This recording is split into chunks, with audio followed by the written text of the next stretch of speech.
sabi niya. Gusto ko sana makapuna. Madam, ano nga pong address nyo diri? Borluha. Pera? Hindi po, yung buong address nyo po, sabihin nyo. Yung Vitali sa mga kasi. Gusto ko sana ba na makapital ako para makabenta ako ng mga presko seko, yung mga bagoong para yung mga gulay. Kasi kulang kasi yung puhunan ko. Gusto ko sana kung sino man ang may kuwan, pwede bigyan ako ng puhunan para pwede ako makabenta dito. Kasi yun lang kasi ang halo-halo yung benta ko. Dito ba na sa halo-halo natin? Wait lang, Daya. Papakita ko lang yung ating halo-halo. Ito po yung halo-halo ni Madam Mercy. Dito ba Madam Mercy sa halo-halo sa isang araw, ano po yung nagiging kita natin?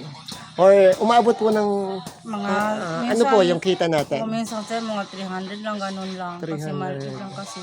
Minsan kasi, 300 po benta yon, no? opo, yung kita ko lang Kita, sir. Oo, opo, kasi, kita, alam po natin, may puhunan doon. magkonti lang man po sir. Pero, Konti lang naman po. konti lang pupunan ko dyan. So, may matitira sa inyo at least 200 pesos. pwede yun sir. Kasi ibili ko naman bukas yung Ng another, tomorrow, pang dagdag nyo sa mga ganyan sir. ingredients, no? Saging, gulaman, ano. Yung mga, Sir, yung may yung mani, yung popcorn, Mani- siyempre maubos na rin yun. may mani din ng popcorn si ma'am. Dito po ba hindi na nakakalibre ng popcorn? Joke lang. Kung gusto kasi kain na. Ang babayadan ko po ay halo-halo. Bili ako na lang ice kasi magbili pa ako ng ice doon. Sige po, last na po kay sir. Ma'am, yun talaga, bulad, gulay, Oo po, yung mga bagoong. bagoong. Ano po ba yung pag sinabi niyong bagoong? Kasi po sa amin sa Tagalog, bagoong is yung nasa bote.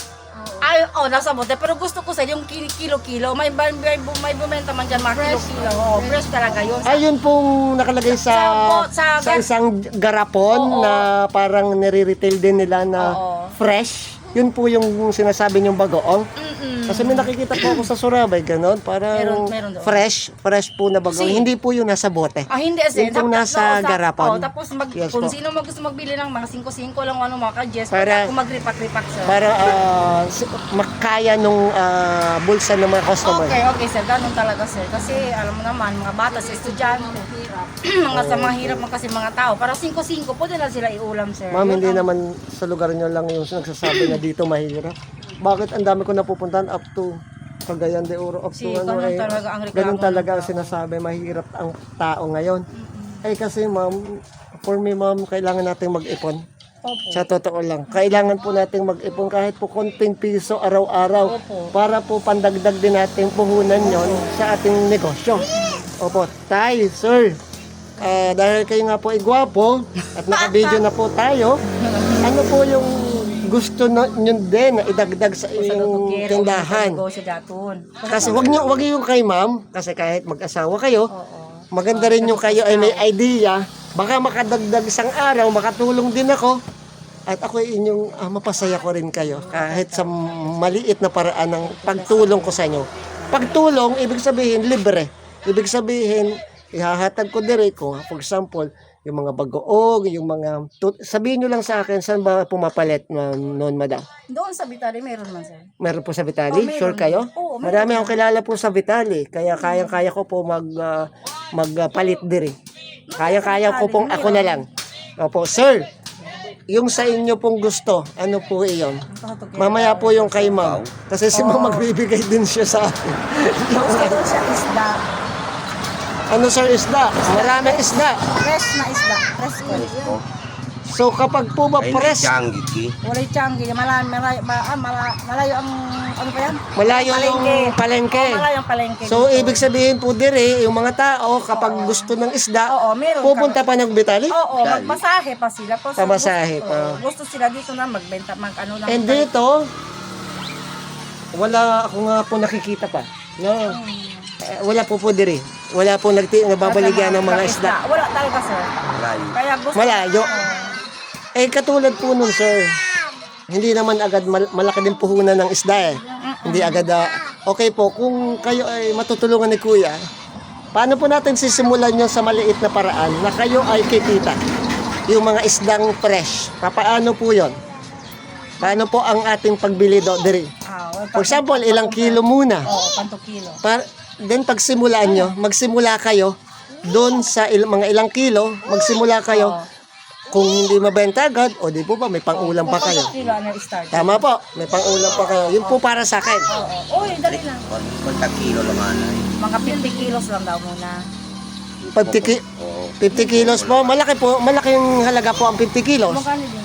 Malaking halaga po yung 50 kilos. Yung mga medyo Baka bahagi po po. Opo. Starting pa man si Dali. starting pa po dahil ako naman po, wala man po ibang tutulong sa inyo, kundi ako naman po. 50 kilo, 30 kilo ba? Ano mga 30 kilos na muna? Pwede na lang. Yun ang Kasi inyong kung gusto for example, talaga. kung kwan, pwede naman namin yung i-prito o kung ibenta na lang kasi marami man bumili Yes yung po, luto prito. na daan. Opo.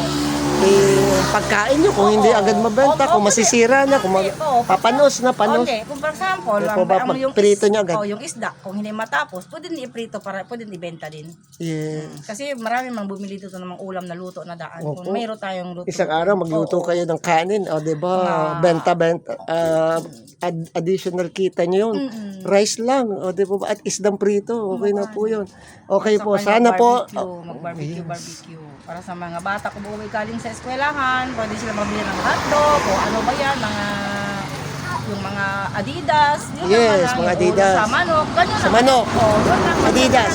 Kaya din sa mga estudyante, pag uwi nila gusto silang magmerienda, kaya din 5-5 ang isang tuhog. Opo, wag na, kahit mga 7. O pwede. Pwede na, Depende para naman may isa. kita kayong Opo. 7. Kasi ang 5 po sa mga saging, normal, yung mga ginanggang 5, but for me, sa mga, kasi gagastos pa kayo doon ng mga uling okay. and mga pagod nyo, ang init pang sa mga 7 po, 7.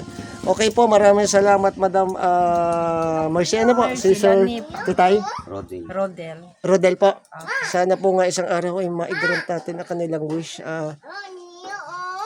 Bagoong, bulad, mga gulayin. Gulay. Opo. At sana nga daw po madagdagan din ng mga isda and mga Barbecue sana. pwedeng pang-ulam. Malaking tulong, ma'am. Maganda yung inyo naisip. Kasi maganda po kapag ganun, alam nyo yung pwedeng maging bentahe sa customer na wala diri. Wala pa po nung mga ganun eh. Malaking tulong po yun sa inyong, yes po, malaking tulong po. Kaya maraming salamat po sa inyo. And sana po matulungan natin kayo. Ano po? Thank you po, Ma'am Mercy. Sana po talaga tayo po unti-unting makatulong sa inyo po. Salamat po.